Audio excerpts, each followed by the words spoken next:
মাওলানা যদি তাবিজ করে তার পিছনে সালাত হবে না, তাহলে এখন আমি কি করব? একা একা সালাত আদায় করব না মসজিদে যাব?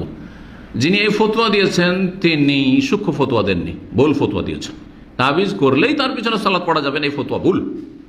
তাবিজ করা বড় শিরক না ছোট শিরক? আসল হচ্ছে ছোট শিরক।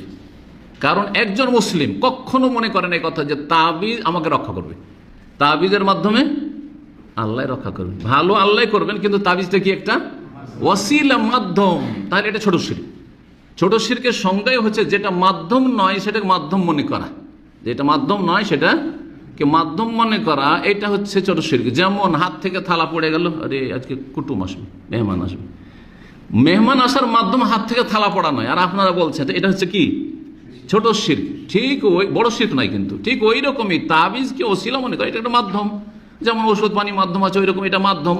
আর আল্লাহ ভালো করেনা, এর মাধ্যমে ভালো করবেন, তাহলে ছোট শিরক। বড় শিরক কখন হবে?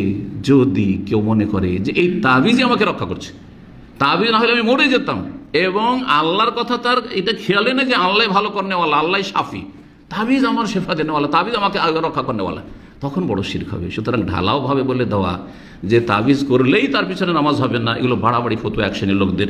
এইসব ফতোয়া থেকে এবং এইসব মুফতিদের বাড়াবাড়ি ফতোয়া থেকে বেঁচে থাকবেন। জি।